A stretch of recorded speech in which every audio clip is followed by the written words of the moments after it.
Hello, Pawan Anand. How are you? Good.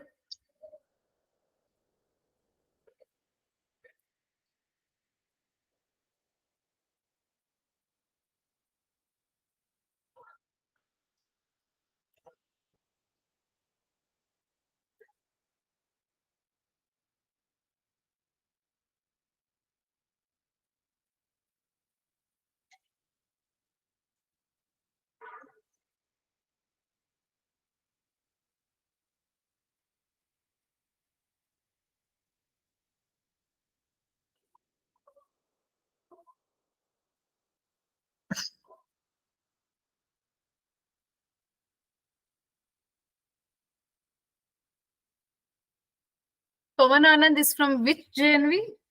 Can you write beta? You are from which JNV?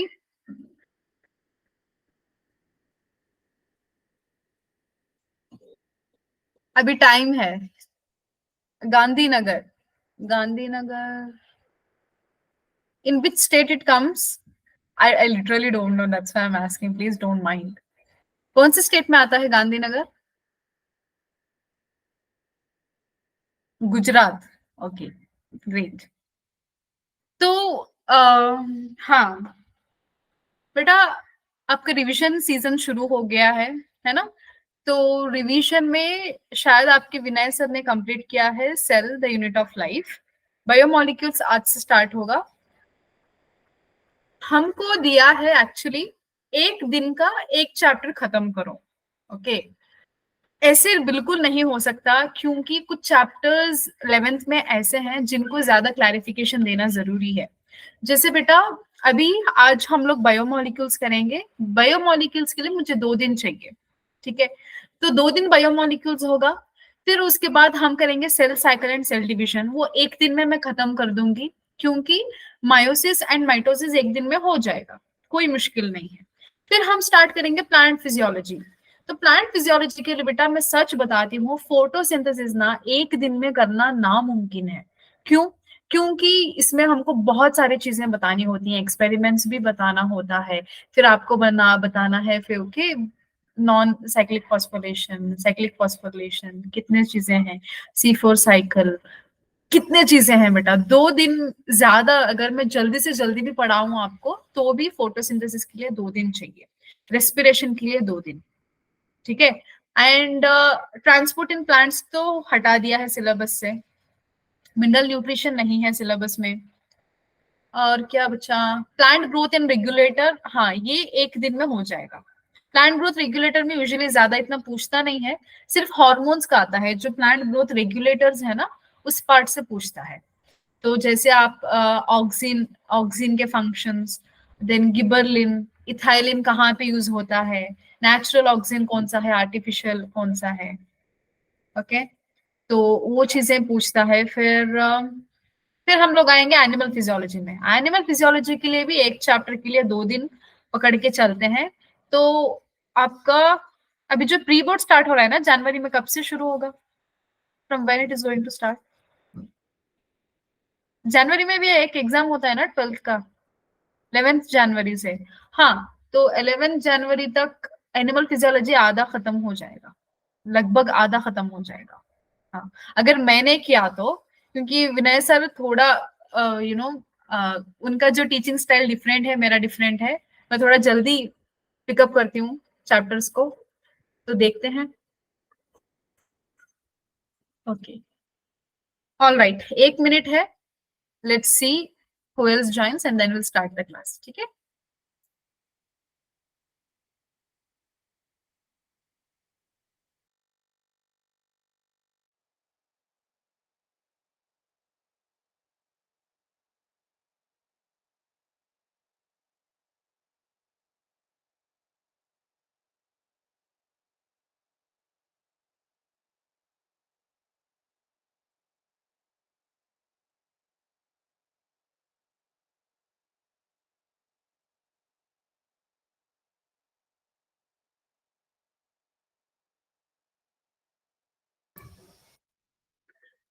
क्या पूछ रहे हो बेटा? Cover up. नहीं, कवर अप हो जाएगा, आप चिंता मत कीजिए। एनिमल फिजियोलॉजी, प्लांट फिजियोलॉजी दोनों कवर हो जाएंगे। इसके अलावा जो principle of inheritance and variation है, जो okay molecular basis of inheritance, वो भी रिपीट करेंगे। ह्यूमन रिप्रोडक्शन रिपीट होगा, फिर इवोल्यूशन रिपीट होगा, रिप्रोडक्टिव हेल्थ भी हो सकता है। न्यू एडेड टॉपिक, हाँ बेटा वो भी ऐड करेंगे। एडेड टॉपिक बहुत कम है, जैसे मैं बताऊं ना आपको, एडेड टॉपिक्स तो बहुत कम है, बट जो भी ऐड हुआ है नीट के लिए वो बिल्कुल हम लोग उसको इंक्लूड करेंगे। जैसे मैं बताती हूँ क्या ऐड हुआ है।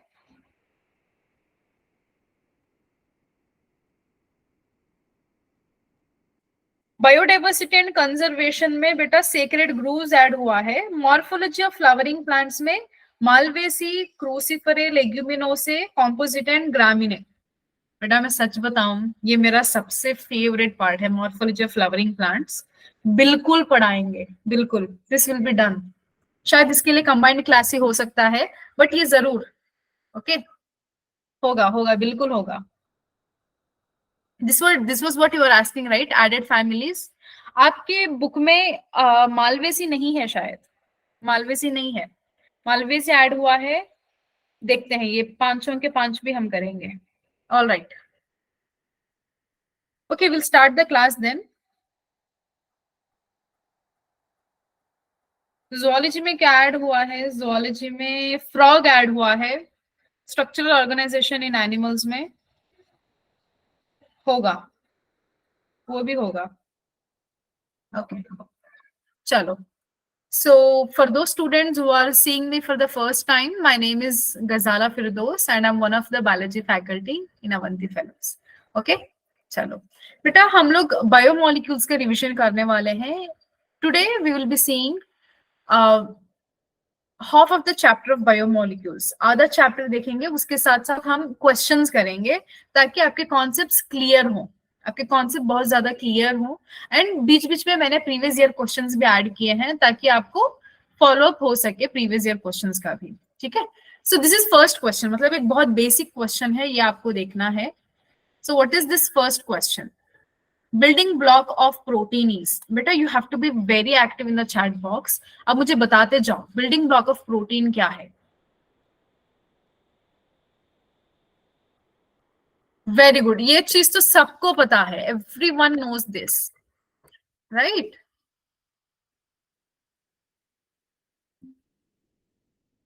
ओह my god, my pen is not working.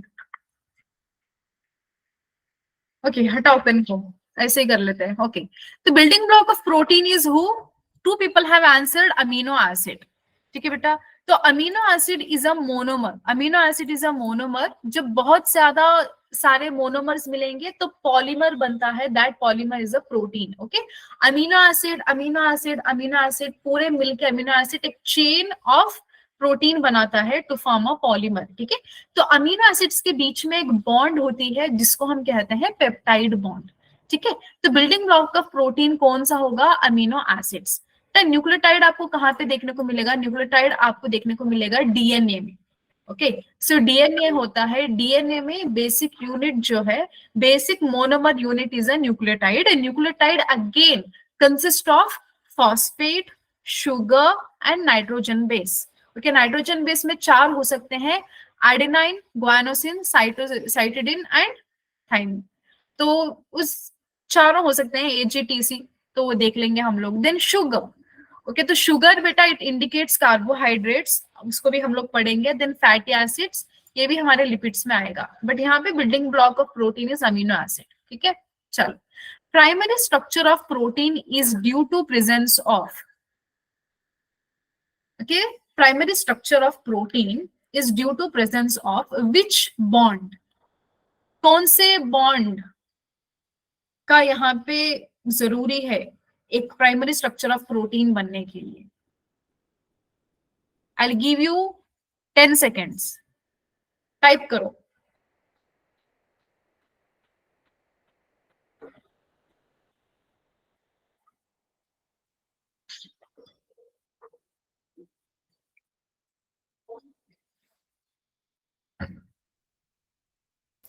Okay, only Pavan Anand is correct. चलो बेटा देखते हैं प्राइमरी स्ट्रक्चर ऑफ प्रोटीन। बेटा आप प्रोटीन का स्ट्रक्चर्स देखते हो तो बहुत सारे स्ट्रक्चर्स आते हैं उसमें, primary, secondary, tertiary and quaternary.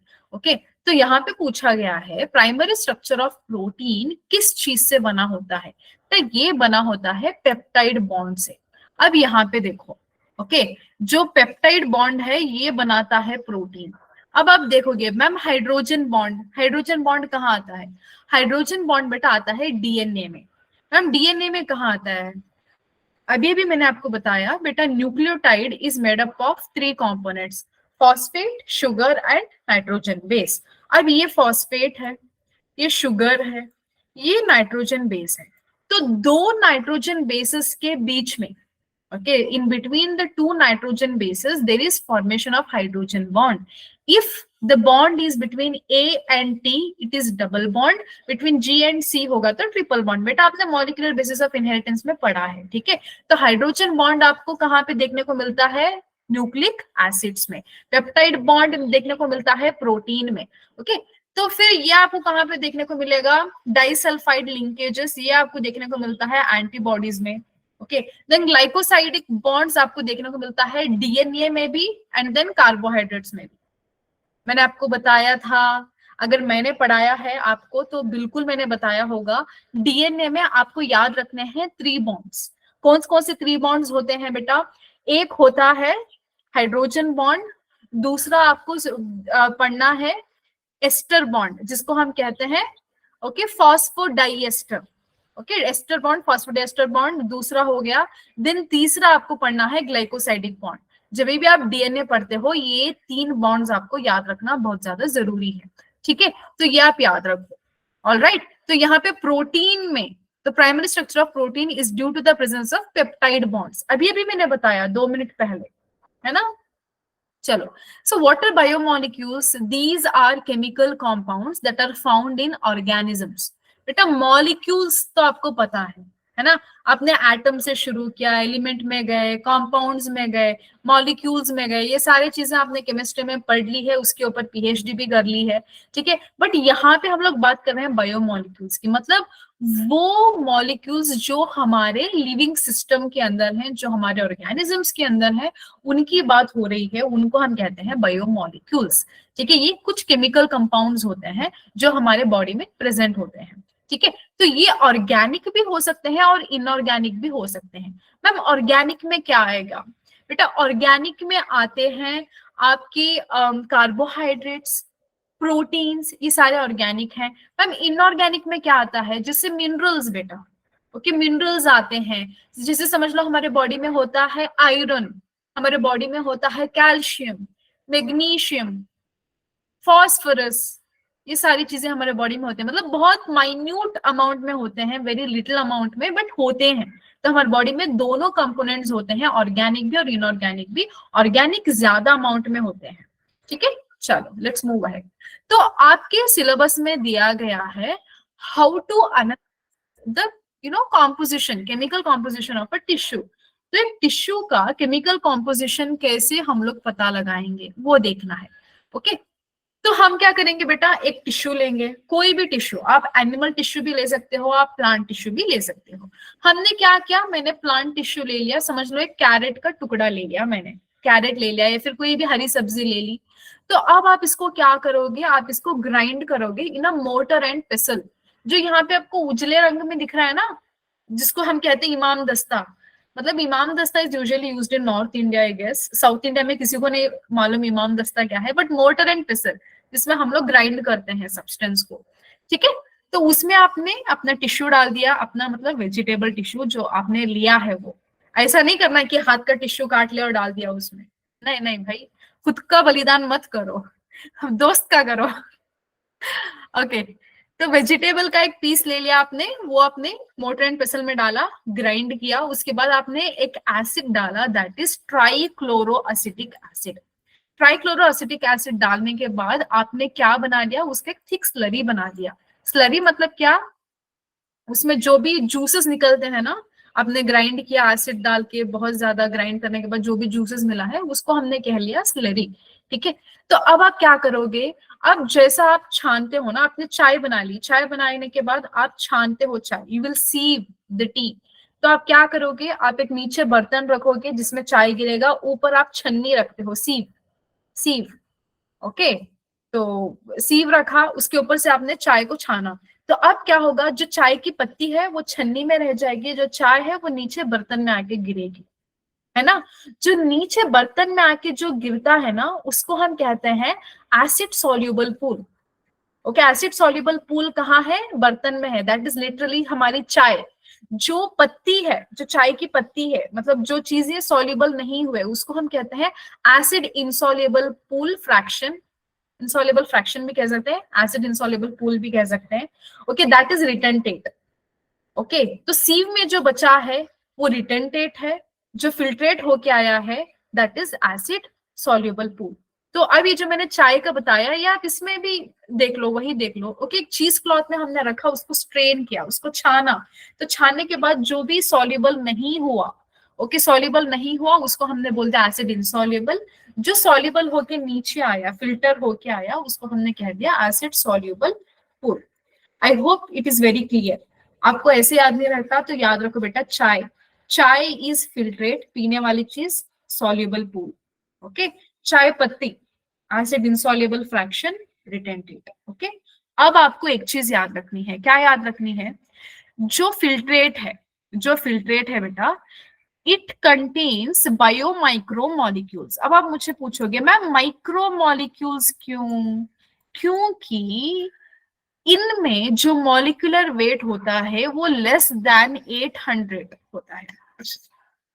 800 से 1000 डाल्टन मॉलिक्यूलर वेट के नीचे वाले जितने भी मॉलिक्यूल्स हैं उसको हम कह रहे हैं बायोमाइक्रो मॉलिक्यूल्स, क्योंकि उनका मॉलिक्यूलर वेट 1 से 800 के बीच में है। अब हम मैक्रो मॉलिक्यूल्स किसको कह रहे हैं, जो 800 से 1000 डाल्टन के अबाव है उनका मॉलिक्यूलर वेट, उनको हम कहते हैं बायो मैक्रो मॉलिक्यूल। ठीक है, अब आप समझ लो बेटा, इनका मॉलिक्यूलर वेट ज्यादा है, इसीलिए, मतलब वेट ज्यादा है समझो, या फिर साइज ज्यादा है, इसीलिए ये छन्नी में अटक गए, नीचे नहीं आए फिल्ट्रेट में। ठीक है, तो ऐसे कुछ समझ के आप याद रखो। तो जो हमारा रिटेंटेट है वो सीव में रह गया, छन्नी में रह गया। ओके, जो छोटा मॉलिक्यूलर वेट है, फिर छोटा मॉलिक्यूलर साइज जो है वो फिल्ट्रेट के थ्रू नीचे आके चाय में गिर गया। ठीक है, तो less molecular weight filtrate, acid soluble pool. Molecular weight जिसका ज्यादा है उसको हम कहते हैं मैक्रो मॉलिक्यूल, जिसमें 1000 डाल्टन के ऊपर मॉलिक्यूलर वेट होता है, विच इज रिटेंटेट। ठीक है, समझ में आ गई ये बात? आई hope this is clear. Okay, तो अब बेटा एक्चुअल एनालिसिस क्या है। अब आप क्या करोगे, मैंने आपको प्रोसेस बताया, ठीक है, अब इसको एक्चुअली कैसे करते हैं वो बताती हूँ मैं आपको। आपने पहले क्या करना है, एक गाजर का टुकड़ा लेना है, मुझे गाजर बहुत पसंद है, सीजन भी है, सर्दियां हैं। ठीक है, तो आपने क्या किया, एक गाजर का टुकड़ा लिया, उसका वेट कर लिया। ओके, आपने वेट लिखा, मेरा पेन खराब हो गया, पता नहीं क्यों नहीं चल रहा, तो मैं माउस से ही लिखने की कोशिश करती हूँ, अगर हैंड राइटिंग बुरी आए तो बुरा मत समझना, ठीक है। ओके, समझ लो कुछ वेट आया 4 ग्राम। ठीक है, तो आपने वेट वेट लिया 4 ग्राम। तो अब आपने इसको क्या किया, ग्राइंड किया, अच्छे से ग्राइंड किया, सब कुछ मिला दिया उसको, एंड उसको ड्राई किया आपने। ओके, ड्राई आपने कैसे किया, आप आइदर उसको इंक्यूबेटर में रख के ड्राई कर सकते हो। आई थिंक आपको नहीं पता, बट आप हायर स्टडीज में जाओगे तो आपको पता चलेगा, जो एमबीबीएस के एस्पिरेंट्स हैं उनको पता होगा, इंक्यूबेटर बोल के एक इंस्ट्रूमेंट होता है जिसमें टेम्परेचर को आप मेंटेन करके रख सकते हो।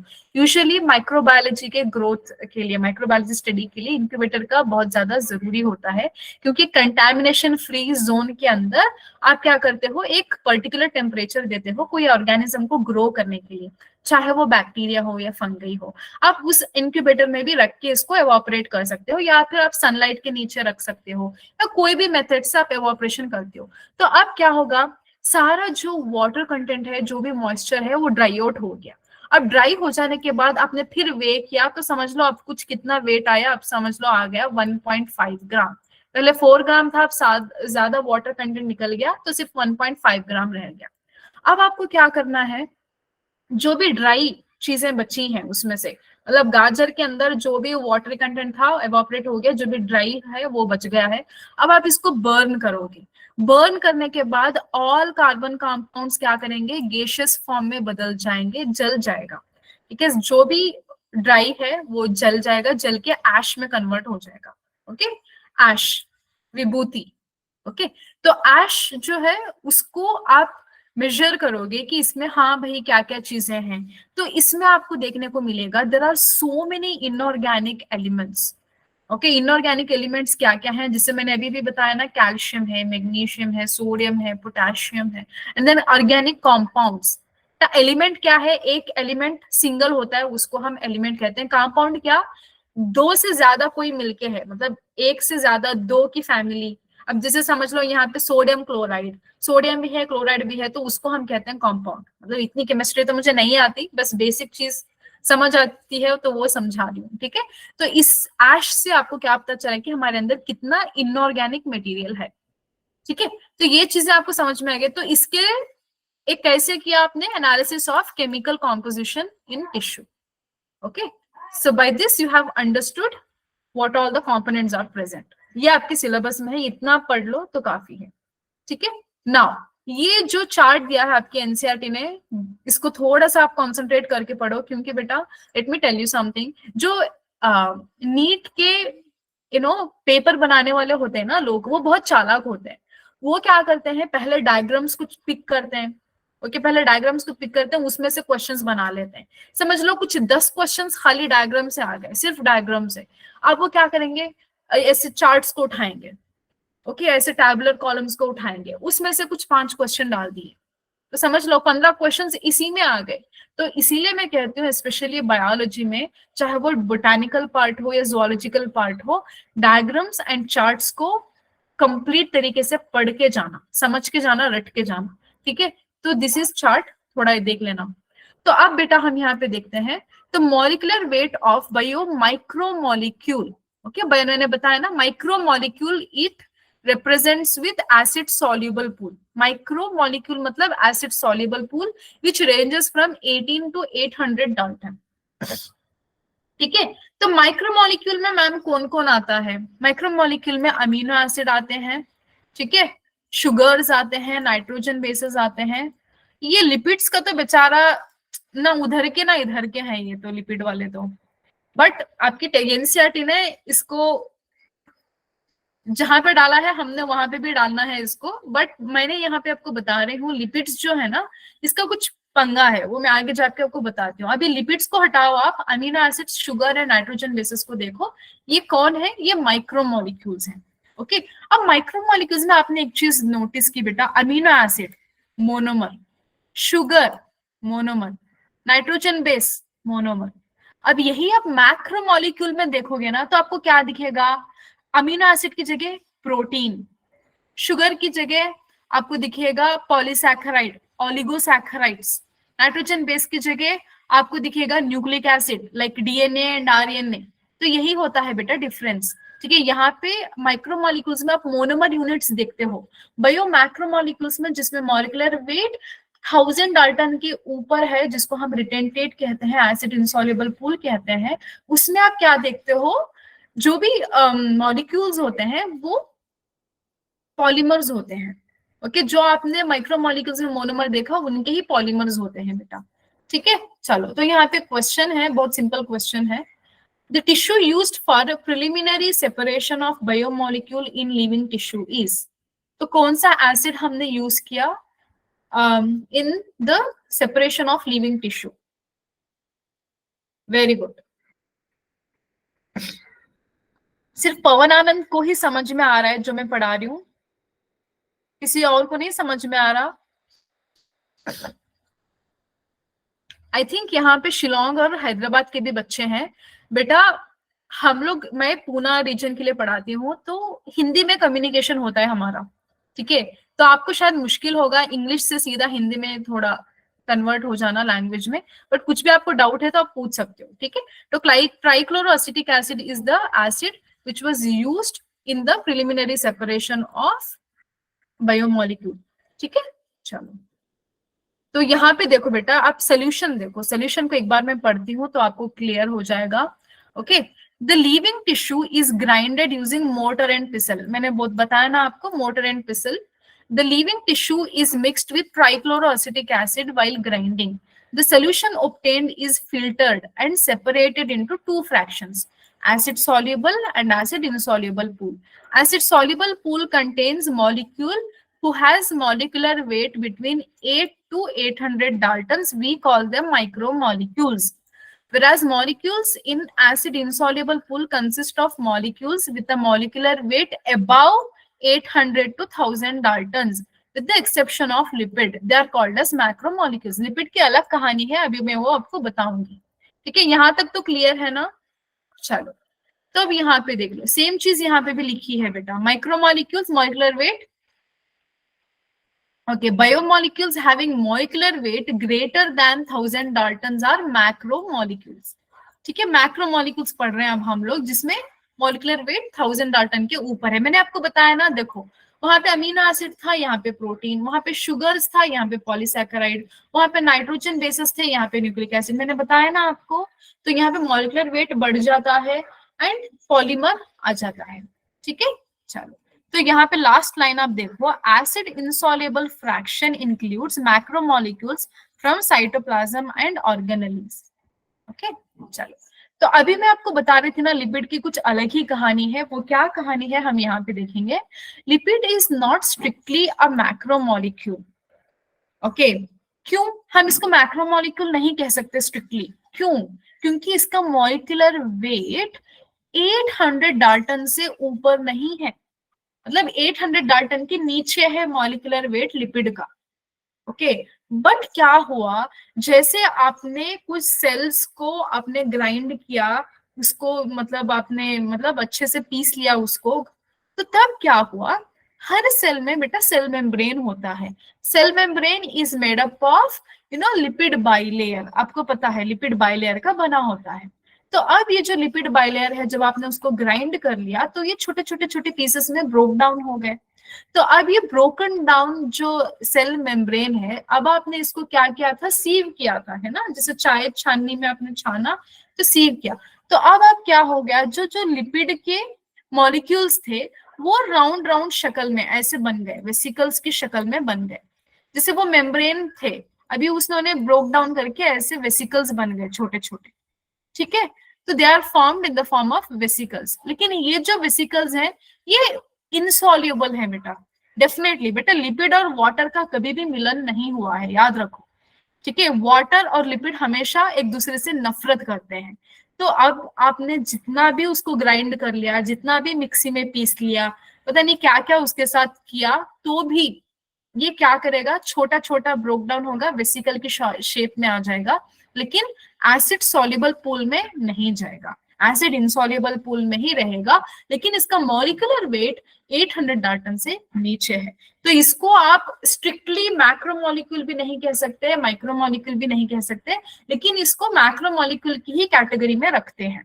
ओके, मैक्रोमोलिक्यूल की ही कैटेगरी में रखते हैं, लेकिन स्ट्रिक्टली मैक्रोमोलिक्यूल नहीं है। ठीक है, ये आपको याद रखना है। ऑलराइट, समझ में आ गई ये बात? आई hope this is clear. Okay, तो यहाँ पे देख लो,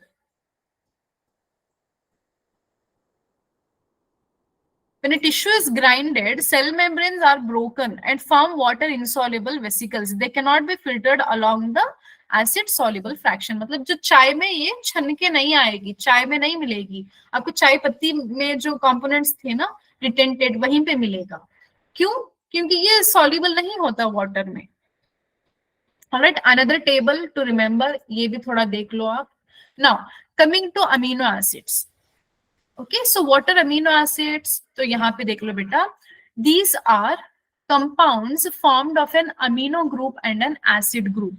ठीक है, तो आप क्या देखते हो, एक कार्बन देख लिया बीच में, एक कार्बन है बीच में, सेंट्रल कार्बन, इसको हम कहते हैं अल्फा कार्बन। इसके साथ एक लेफ्ट में हाइड्रोजन है, राइट में हाइड्रोजन है, नीचे हाइड्रोजन है, ऊपर हाइड्रोजन है।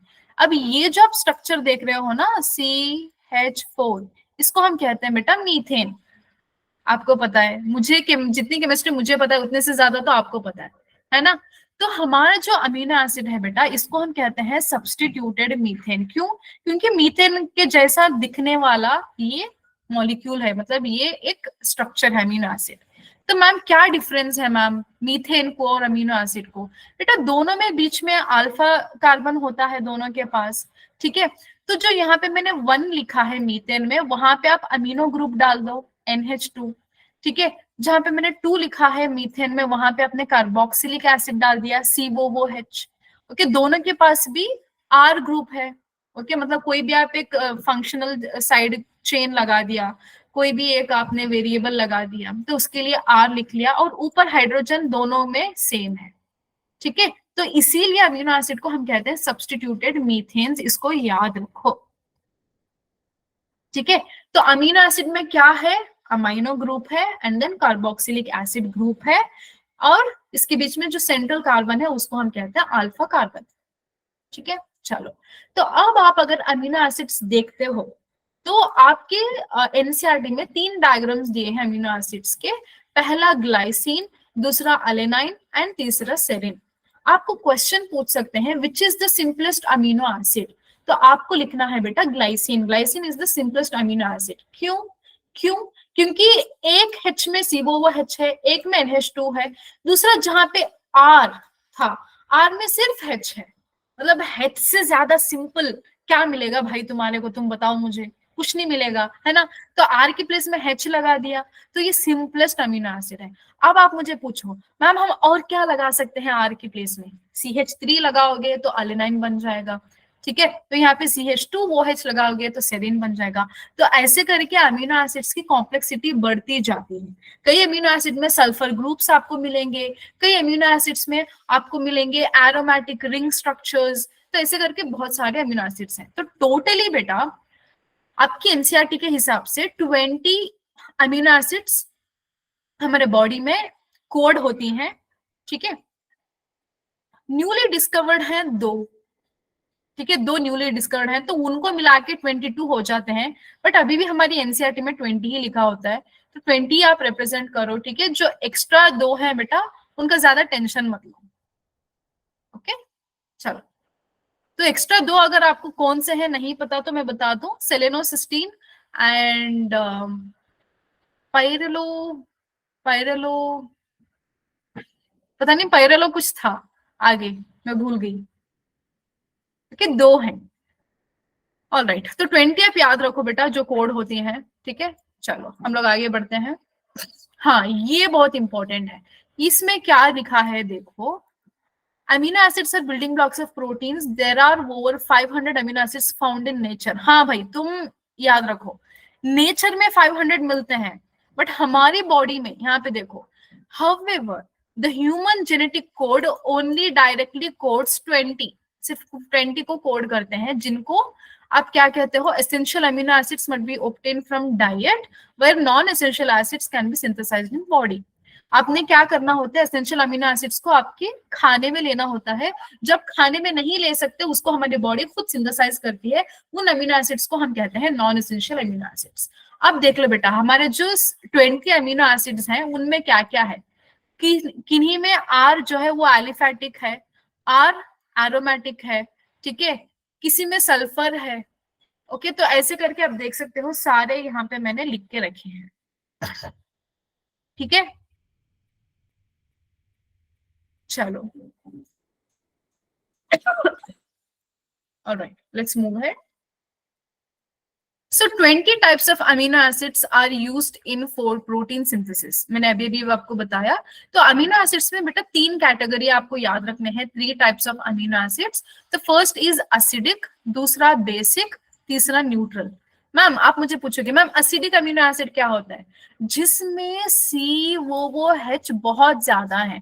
बेटा कार्बोक्सिलिक एसिड कोई भी अमीनो एसिड में अगर बहुत ज्यादा है तो वो हमको कैसा दिखाता है, एसिडिक अमीनो एसिड उसको हम कहते हैं।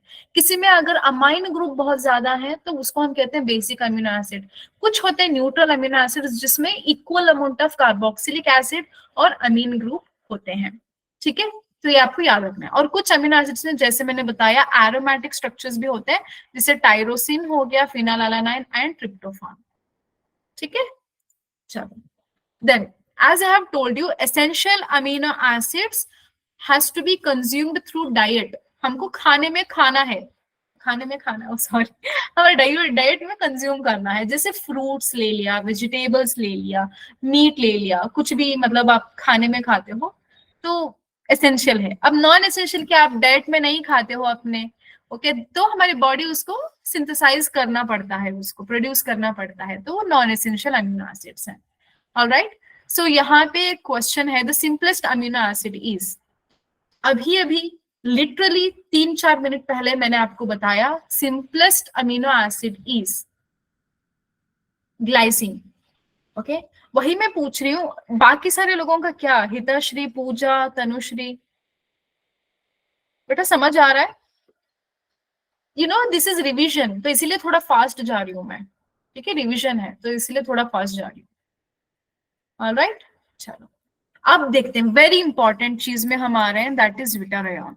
तो यहाँ क्या होगा, in amino acids amine group and carboxylic acid have ionisable nature.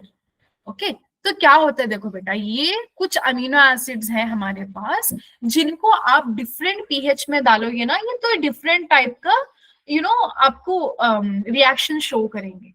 Alright, तो आपको ये देखना है, अब पीएच कैसा है उसके हिसाब से वो बन जाते हैं, या इधर वो एसिडिक बन जाते हैं, इधर वो अल्कलाइन बन जाते हैं। एसिडिक कब बनेंगे, जब उनके पास COOH होगा। ओके, COOH अगर उनके पास होगा तो एसिडिक बन जाते हैं, जब उनके पास NH होगा तो वो अल्कलाइन बन जाते हैं।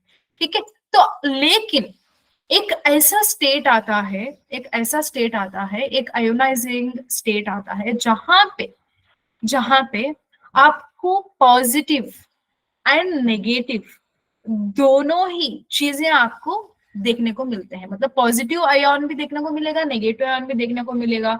अब ये जब दो भी एक मॉलिक्यूल में आपको दिखते हैं ना दोनों, तो इसको हम कहते हैं ज्विटर आयन। अब ये देखो बेटा, ये एक अमीनो एसिड का मॉलिक्यूल है, ठीक है, अब इसमें आपको NH3+ देखने को मिल रहा है, COOH माइनस, मतलब यहाँ एक H था, जो वो H कहाँ पे चला गया, यहाँ पे एडेड हो गया। ठीक है, तो ये क्या हो रहा है, इसको हम कहते हैं बेटा ज्विटर आयन फॉर्मेशन। ये सिर्फ और सिर्फ आप अमीनो एसिड्स में देख सकते हो। ठीक है, अमीनो एसिड्स का एक कैरेक्टरिस्टिक फीचर है। Okay, so they have ionisable nature, ये आयोनाइज होते हैं and they show zwitter ion formation. ठीक है, तो प्लस माइनस दोनों पॉजिटिव नेगेटिव चार्जेस आपको एक मॉलिक्यूल में देखने को मिलता है। ठीक है, is that clear? So zwitter ion formations will be seen in amino acids. ठीक है, चलो, तो प्रोटीन क्या है, अमीनो एसिड का तो हमने पढ़ लिया, अब प्रोटीन को देखते हैं। Proteins are polymers, heteropolymers of amino acids. बेटा जब हम पॉलीमर कहते हैं तो दो टाइप के पॉलीमर होते हैं, एक होमोपॉलीमर, एक हेटेरोपॉलीमर। होमोपॉलीमर मतलब होमोपॉलीमर में जो मोनोमर यूनिट्स हैं वो सेम होते हैं, मतलब जो रिपीटिंग यूनिट्स हैं वो सेम होते हैं। हेटेरोपॉलीमर्स में जो रिपीटेटिव हम कहते हैं ना वो नहीं होता, जो मोनोमर यूनिट्स हैं वो अलग अलग है। जैसे समझ लो प्रोटीन जो है वो हमेशा हेटेरोपॉलीमर होता है, मतलब जो अमीनो एसिड से बना होता है ना वो एक टाइप का अमीनो एसिड नहीं होता। जैसे मैं समझाऊं आपको, सेरिन एक अमीनो एसिड है, अब मुझे एक प्रोटीन बनाना है तो सारे serine serine serine serine serine मिलके प्रोटीन बिल्कुल नहीं बनाते। एक प्रोटीन बनना है तो उसमें सेरिन भी होगा, वैलिन भी होगा, ओके, ग्लाइसिन भी होगा, ट्रिप्टोफान भी होगा, तो बहुत ज्यादा different variety of amino acid बन के मिलके एक प्रोटीन बनता है, तो इसीलिए protein is always considered as heteropolymer. ठीक है, एंड ये पॉलीपेप्टाइड्स भी हैं, क्यों? क्योंकि इसमें बहुत ज्यादा पेप्टाइड्स हैं, पेप्टाइड बॉन्ड्स हैं। Poly means many, peptide means peptide bond. ठीक है, तो पेप्टाइड बॉन्ड बहुत ज्यादा है। तो आपको एक चीज पता होनी चाहिए, तो दो अमीनो एसिड के बीच में एक पेप्टाइड बॉन्ड कैसे बनता है। ठीक है, तो यहाँ पे समझ लो ये अमीनो एसिड 1 है, ये अमीनो एसिड 2 है। ठीक है, तो यहाँ पे एक वो H, अमीनो एसिड 1 का OH and H of amino acid 2, ये दोनों मिल जाते हैं। Okay, they come together and release of water molecule, एक वाटर मॉलिक्यूल बाहर जाता है, तो इससे क्या होता है, वाटर मॉलिक्यूल बाहर चला गया एंड यहाँ पे क्या हो गया, आपको पेप्टाइड बॉन्ड फॉर्मेशन हो गया। इस प्रोसेस को हम कहते हैं डिहाइड्रेशन। बेटा याद रखो एस्टरिफिकेशन भी ऐसे ही होता है। एंड ऑल्सो मतलब आप एकदम वो केमिस्ट्री वाले लेवल में मत जाना भाई। जो लिपिड्स की बात हो रही है मैं वो बता रही हूँ। जो लिपिड्स में आप वहां पे देखोगे ना तो वहां पे एस्टर बॉन्ड फॉर्मेशन होगा, तो वो भी ऐसे ही होता है, ठीक है। एंड अब कार्बोहाइड्रेट्स में ग्लाइकोसाइडिक बॉन्ड बनता है, वो भी तकरीबन ऐसे ही बनता है, ठीक है। तो याद रखो एक वाटर मॉलिक्यूल बाहर जाएगा जिसको हम कहते हैं डिहाइड्रेशन, तो उससे बॉन्ड बनता है। ओके, प्रोटीन में पेप्टाइड बॉन्ड, कार्बोहाइड्रेट्स में glycosidic bond, and then lipids में एस्टर बॉन्ड, ठीक है। चलो अब हम लोग आगे बढ़ते हैं। हाँ, तो अब इन प्रोटीन का मैम फंक्शन क्या है बेटा, आपने बचपन से पढ़ा है proteins are like very important to our body. Okay, हमारे बॉडी के कंप्लीट ग्रोथ के लिए एक बिल्डिंग ब्लॉक है, होता है प्रोटीन। क्यों? हमारे ग्रोथ के लिए, हमारे बॉडी में रिपेयर करने के लिए ये बहुत हेल्पफुल है, ठीक है। इसके अलावा देखो ये एक्ट्स एज रिसेप्टर्स, ये एंटीबॉडीज बनाने में हेल्प करते हैं, या sorry acts as antibodies and fight with the infectious organisms. तो बहुत सारे इसके बेनिफिट्स हैं। एंड कुछ प्रोटीन्स तो हार्मोन्स की तरह एक्ट करते हैं। आपने सुना होगा बेटा इंसुलिन, है ना। इंसुलिन हार्मोन आपको पता है, मैंने आपको पढ़ाया है बायोटेक्नोलॉजी चैप्टर पुणे रीजन को, तो मैंने आपको बताया है insulin can not be consumed orally. मैंने आपको बताया था क्यों, क्योंकि इंसुलिन हार्मोन जो है वो प्रोटीन है। आप अगर उसको ओरली कंज्यूम करोगे तो क्या होगा, आपके पेट में प्रोटीएज एंजाइम्स हैं, आपके स्टमक में प्रोटीन को लाइस करने के एंजाइम्स होते हैं, तो वो हार्मोन एक्टिवेट ही नहीं होगा, अपना काम ही नहीं दिखाएगा, पेट में जाएगा, क्या कहते हैं वो ब्रेक डाउन हो जाएगा एंड चला जाएगा। तो इसीलिए जो ऐसे प्रोटीनेशियस एंजाइम्स होते हैं ना, तो या फिर हार्मोन्स होते हैं, तो उनको क्या करना पड़ता है, उनको डायरेक्टली ब्लड में लेना पड़ता है। तो आपने देखा होगा जो भी डायबिटिक पेशेंट्स हैं वो इंसुलिन के शॉट्स लेते हैं, वो टैबलेट की तरह उसको निगलते नहीं है पानी में, ठीक है। तो ये चीज मैंने याद आ गई तो मैंने आपको बता दी, ठीक है। हार्मोन्स में आपको याद रखो insulin, it is a protein, made up of protein. Insulin protein से बना हुआ होता है, ठीक है। एंड देन GLUT4, ये सारे बेटा ये सारे पॉइंट्स बहुत इंपॉर्टेंट है, याद रखो। एक टेबल की तरह आपको दिया है एनसीईआरटी ने, प्लीज डू रिमेंबर। इसमें से एक क्वेश्चन कैन बी एक्सपेक्टेड। चलो, most abundant protein in animal world, मतलब एनिमल वर्ल्ड में सबसे ज्यादा मिलने वाला प्रोटीन कौन है? कोलेजन। ओके, कोलेजन सबसे ज्यादा अबंडेंट है in the animal world. But biosphere की बात करें तो रुबिस्को, ठीक है। मेरे बच्चों ने फोटोसिंथेसिस पढ़ा है तो रुबिस्को भी पढ़ा होगा, ठीक है। चलो, रुबिस्को सारे बायोस्फीयर में अबंडेंटली मिलने वाला प्रोटीन है, ठीक है। चलो अब हम देखते हैं बेटा स्ट्रक्चरल लेवल्स ऑफ प्रोटीन। तो प्रोटीन के स्ट्रक्चरल लेवल्स हैं, तो प्राइमरी, सेकेंडरी, टर्शियरी, क्वाटरनरी। तो प्राइमरी क्या है बेटा? प्राइमरी है ना, it describes the sequence of amino acid. जैसे मैंने बताया ना, बहुत सारे अमीनो एसिड्स मिल मिल के जुड़ जुड़ के with the help of peptide bond ये एक लीनियर चेन बनाता है प्रोटीन का। ओके, तो प्रोटीन का जब ये लीनियर चेन बन जाता है, एक लंबा सा चेन, उसको हम कहते हैं प्राइमरी स्ट्रक्चर ऑफ प्रोटीन। वो प्रोटीन का प्राइमरी स्ट्रक्चर है बेटा, ठीक है। तो वो लीनियर होता है जैसे ऐसे लंबा सा।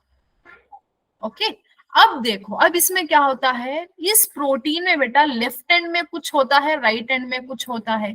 ये क्वेश्चन मतलब यहाँ पे मैं आपको स्टार मार्क डालती हूँ, ये क्वेश्चन आपके EIT 4 में आया था, EIT 5 में भी रिपीट हुआ था शायद, आई डोंट रिमेम्बर एग्जैक्टली, मतलब 2 EIT के पेपर्स में ये क्वेश्चन आया था। ओके, तो क्या है, प्रोटीन में जो लेफ्ट एंड होता है उसको हम कहते हैं फर्स्ट अमीनो एसिड, और फर्स्ट अमीनो एसिड में हमेशा N टर्मिनल अमीनो एसिड होता है, ठीक है। एंड लास्ट अमीनो एसिड जिसको हम कहते हैं, जिसको राइट एंड अमीनो एसिड, उसमें हमेशा C टर्मिनल अमीनो एसिड होता है।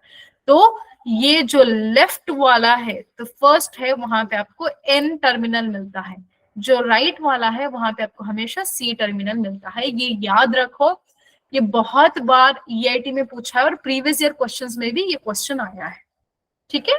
चलो, I hope this is clear. Alright, तो primary is in the form of linear, एक लंबा सा चेन बना लो, वो प्राइमरी हो गया। अब सेकेंडरी क्या होता है? सेकेंडरी में वन और more polypeptide chains are folded in form of helix. Okay, तो हीलिक्स के फॉर्म में ऐसे फोल्ड होते हैं, ठीक है। तो इसको हम कहते हैं हीलिक्स। अब ये देखो, ये अल्फा हीलिक्स है, ठीक है। तो इसके अलावा मैम और क्या है सेकेंडरी स्ट्रक्चर, ये देखो beta pleated sheets. Okay, secondary structure में आप दो टाइप के स्ट्रक्चर देखते हो, एक अल्फा हेलिक्स, दूसरा बीटा प्लीटेड शीट्स। ओके, तो ये अल्फा हेलिक्स जो है ना, ये राइट हैंडेड हेलिक्स है। जैसे मैं आपको बताऊं, आपने डीएनए पढ़ा था है ना, तो DNA is what, left handed या राइट हैंडेड, क्या है डीएनए, सोचो, याद करो। ठीक है, बट यहाँ पे जो अल्फा हेलिक्स है वो राइट हैंडेड हेलिक्स है। ओके, राइट हैंडेड हेलिक्स है, तो इसे राइट हैंडेडली ये टर्न होता है ऐसे। क्या है बेटा, डीएनए लेफ्ट हैंडेड है या राइट हैंडेड है, मतलब लेफ्ट से टर्न होता है या राइट से टर्न होता है, भूल गए, मॉलिक्यूलर बेसिस ऑफ इनहेरिटेंस को भूल गए, नहीं चलेगा भाई, ऐसे काम नहीं चलता है। राइट हैंडेड बता रहे हैं पवन आनंद, व्हाट अबाउट अदर्स, देखो भाई, जाके किताब खोल के देखो। ठीक है, देन तो एग्जाम्पल्स क्या है, एग्जाम्पल्स क्या है, केराटिन एंड फाइब्रोइन। ओके, तो यहाँ पे मैंने उनका स्ट्रक्चर दिया है केराटिन एंड फाइब्रोइन का, आप देख सकते हो। So this is keratin, keratin is a protein which is found in hair, हमारे बालों में मिलता है केराटिन। ठीक है, तो ये केराटिन आप देख सकते हो बालों में। ठीक है, तो इसके अलावा आप फाइब्रोइन देख सकते हो which is a silk protein. Okay, ये सिल्क प्रोटीन है, ये भी आपको एक एग्जाम्पल है फॉर द सेकेंडरी स्ट्रक्चर। ठीक है, तो ये दो चीजें आपको याद रखना है in the secondary structure, keratin and fibroin. All right, coming to tertiary, तो टर्शियरी स्ट्रक्चर क्या है, अब क्या होता है बेटा, लीनियर था, अब लीनियर से हीलिक्स बन गया या फिर बीटा प्लीटेड शीट्स बन गया।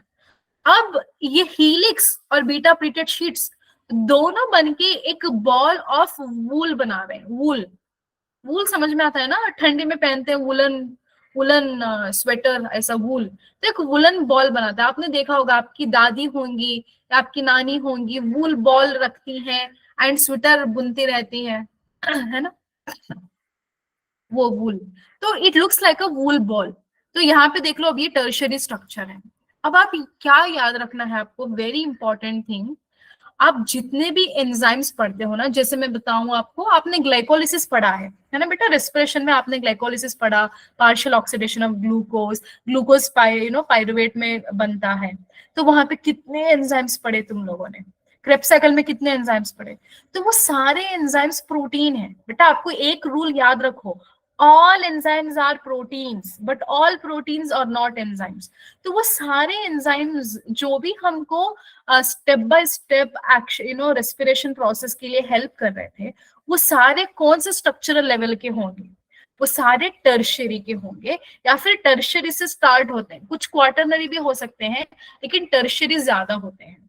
ठीक है, तो हमने क्या कहा, कोई भी एक बायोलॉजिकल एक्टिविटी करने के लिए या फिर कुछ भी एक एंजाइम की तरह एक्ट करने के लिए इनका बहुत ज्यादा जरूरी है टर्शियरी स्ट्रक्चर बनना। ठीक है, तो बहुत ज्यादा है बेटा, जैसे यहाँ पे देख लो एंजाइम्स मैंने दे दिया, कॉमनली दे दिया मैंने और आपकी एनसीईआरटी ने एंजाइम्स। तो एंजाइम्स जो है ना वो सारे टर्शियरी स्ट्रक्चर में आते हैं। अब आपको जो नीट वाले बंदे होते हैं ना, ये ट्विस्टेड क्वेश्चन पूछते हैं, क्या पूछेंगे, बताओ एंजाइम में कौन सा स्ट्रक्चरल प्रोटीन है। अभी डायरेक्ट पूछ लिया तो आप बता दोगे, वो ऐसे नहीं बताएंगे, कोई नेम लेंगे, कोई एंजाइम का नेम लेके फिर उसमें कुछ घुमा फिरा के पूछेंगे ताकि आप कंफ्यूज हो जाए। तो प्लीज याद रखो, एंजाइम्स जो है वो टर्शियरी स्ट्रक्चर में आते हैं। तो इसके अलावा मायोग्लोबिन याद रखो, ठीक है, ये भी टर्शियरी एंजाइम है। So it gives a 3D effect, 3D view देता है हमको ये जो भी टर्शियरी प्रोटीन है वो। ठीक है, तो वुलन बॉल जैसा दिखता है, याद रखो। देन कमिंग टू क्वार्टरनरी, यहाँ पे क्या होता है बेटा, more than one polypeptide chains form tertiary structure and each chain form सब unit of protein. Best example आप याद रखो बेटा, हीमोग्लोबिन। ओके, हीमोग्लोबिन याद रखो। मैंने आपको अगर पढ़ाया होगा ब्लीडर्स डिसीज, हीमोफीलिया, ठीक है, अगर मैंने आपको हीमोफीलिया पढ़ाया है तो वहां पे मैंने ड्रॉ करके स्ट्रक्चर वगैरह सब बना के मैंने बताया होगा, जिन बच्चों को मैंने पढ़ाया है। तो वहां पे हीमोग्लोबिन के बारे में मैंने बताया था आपको, 4 सब यूनिट्स होते हैं, 2 अल्फा 2 बीटा। ठीक है, वहां पे फिर सिकल सेल एनीमिया में फिर बताया था, गाग गूग, है ना, वैलिन म्यूटेशन, पॉइंट म्यूटेशन, भूल गए मैम, सब भूल गए, अब क्यों बेकार में याद दिला रहे हो बेटा, याद रखना होता है, सिकल सेल एनीमिया, ठीक है, पॉइंट म्यूटेशन होता है।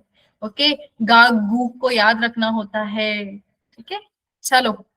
तो क्वार्टरनरी में आपको याद रखना है haemoglobin, it is made up of 4 सब यूनिट्स जिसमें 2 अल्फा है एंड 2 बीटा होते हैं। अब ये जो है ये ग्लोबुलिन चेन्स है बेटा, इसको आप कॉमनली क्या कह सकते हो, ग्लोबुलिन चेन भी कह सकते हो।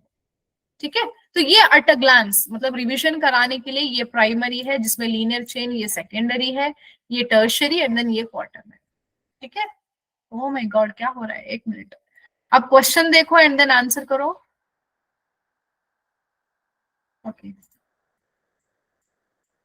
the charged molecule which is electrically neutral is known as, electrically neutral charged molecule is known as, मतलब पॉजिटिव चार्ज भी दिख रहा है आपको, नेगेटिव चार्ज भी दिख रहा है एक मॉलिक्यूल में, तो ऐसे मॉलिक्यूल को आप क्या बुलाओगे, अमीनो एसिड बुलाओगे, अमाइलोपेक्टिन बुलाओगे, पेप्टाइड बुलाओगे, ज्यूटरायन बुलाओगे, क्या बुलाओगे?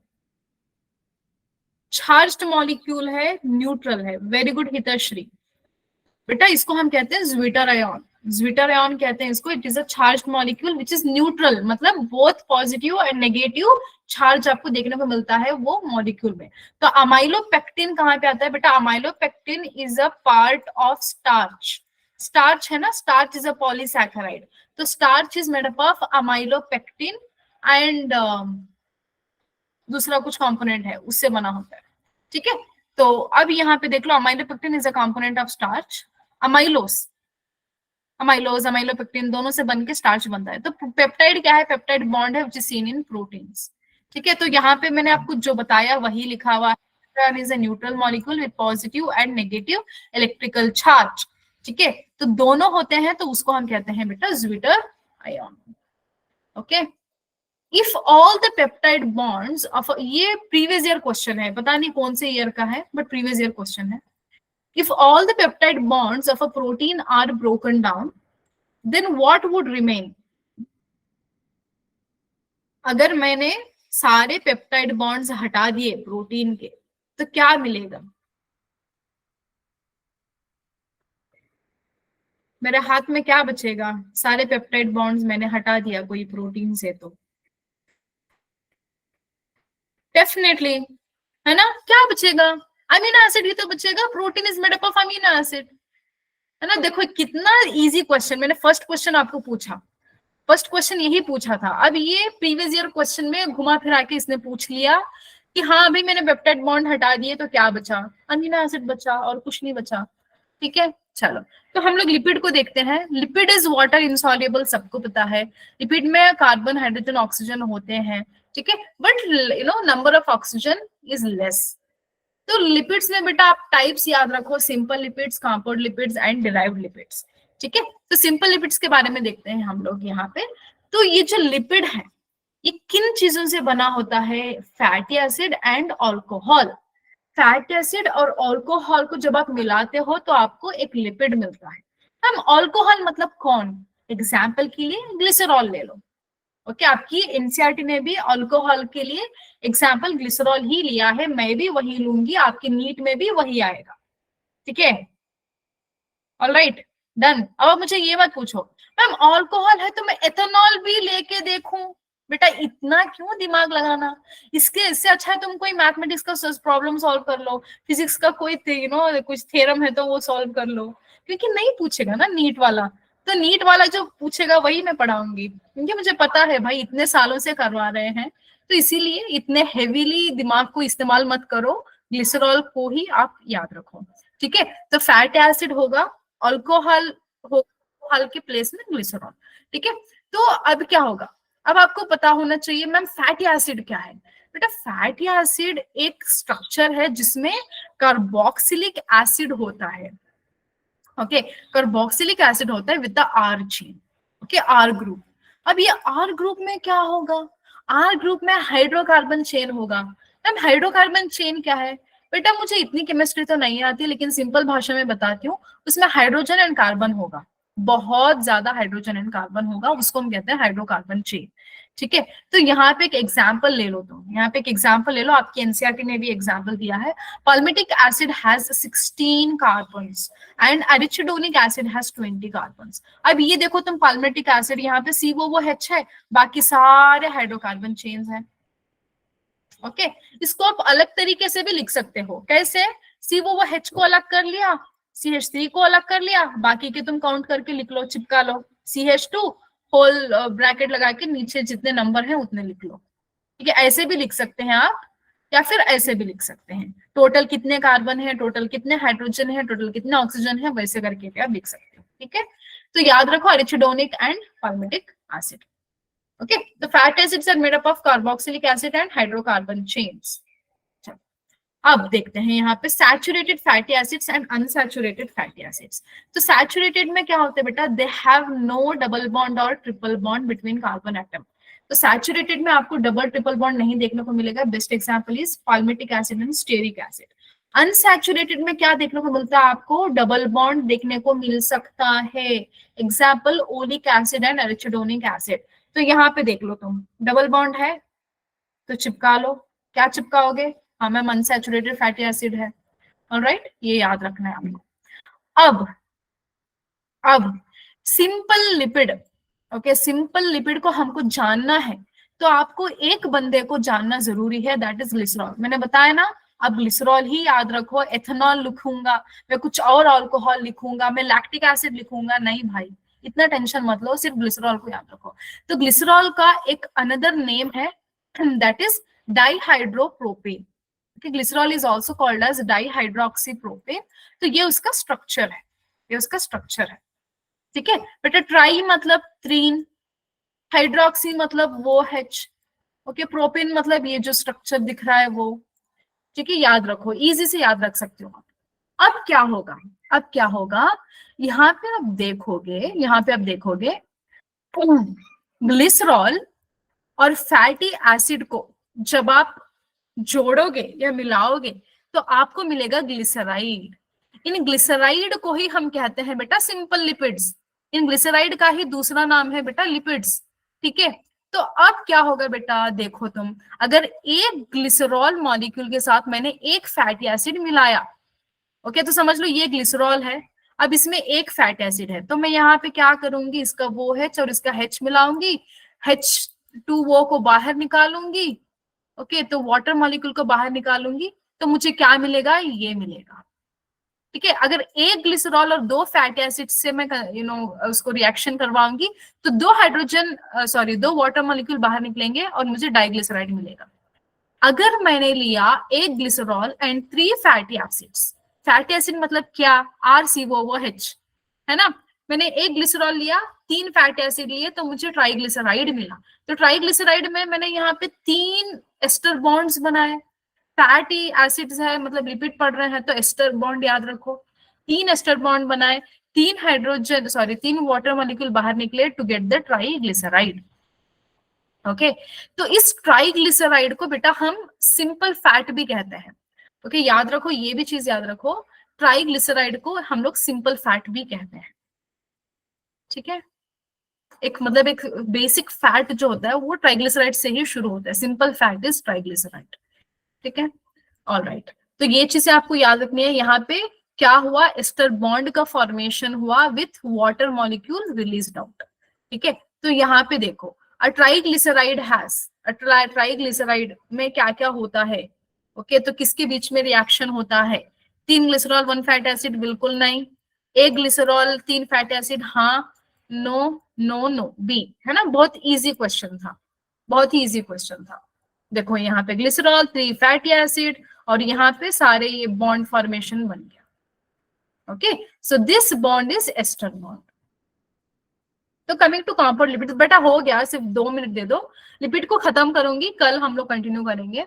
ओके, तो कंपाउंड लिपिड में क्या होगा, अल्कोहल फैटी एसिड के साथ एक एडिशनल ग्रुप ऐड होगी, जैसे phosphate. Best example is phospholipid, बेटा ये याद रखो, बहुत इंपॉर्टेंट है। Phospholipid is also called as lecithin, आपकी एनसीईआरटी ने दिया है इसको, बेटा ये याद रखो, स्ट्रक्चर के साथ याद रख सकते हो तो भी बेटर है। ठीक है, phospholipid and lecithin, which is comes under a category of compound lipid, जिसमें फैट एसिड अल्कोहल के साथ एक एडिशनल फॉस्फेट ग्रुप होता है। ठीक है, अब मैं आती हूँ डिराइव्ड लिपिड में। मैम डिराइव्ड लिपिड क्या है? डिराइव्ड लिपिड ना, it is made with the hydrolysis of simple lipid and compound lipid. Ma'am hydrolysis क्या है? बेटा hydrolysis is nothing but a chemical breakdown, okay, chemical breakdown with the help of water molecule. एक water molecule को इस्तेमाल करके आप कोई भी एक केमिकल का ब्रेकडाउन कर रहे हो, एक मॉलिक्यूल का केमिकल ब्रेकडाउन कर रहे हो, तो ये करने से आपको कुछ मिल रहा है। तो वो क्या मिल रहा है? वो कोलेस्ट्रॉल मिल रहा है। यहाँ पे एग्जाम्पल बता रही हूँ मैं। तो ब्रेकडाउन मतलब sorry hydrolysis of simple lipids and compound lipids से आपको मिलते हैं डिराइव्ड लिपिड्स। ओके, तो डिराइव्ड लिपिड्स में बेस्ट एग्जांपल इज कोलेस्ट्रॉल। ठीक है, ये आपको याद रखना है। आप इतना याद रख लोगे तो काफी है। कार्बोहाइड्रेट्स बेटा हम कल स्टार्ट करेंगे। ठीक है, तो if you have any doubts you can ask me और else you can leave the class. Thank you for attending. बेटा मुझे पता है बायोमोलिक्यूल्स बहुत बच्चों को डिफिकल्ट लगता है, बट मैं सच बताऊं इतना डिफिकल्ट भी नहीं है। बस आपको इसको रिविजन करना होता है बार बार। कंटिन्यूस रिवीजन से आप इजीली याद रख सकते हो। कल की क्लास बिल्कुल मिस मत करना। कल कार्बोहाइड्रेट्स पढ़ाऊंगी जो बहुत इंपॉर्टेंट है, जहां से बहुत ज्यादा क्वेश्चंस आते हैं, एंड देन एंजाइम शुरू करेंगे।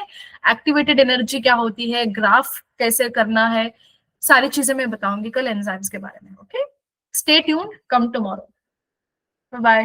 कुछ डाउट्स है तो आप पूछ सकते हो with related to biomolecules.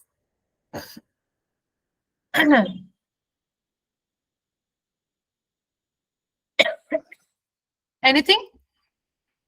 Nothing? Okay. Thank you so much. I can leave the class. Yeah, you can leave the class. No problem.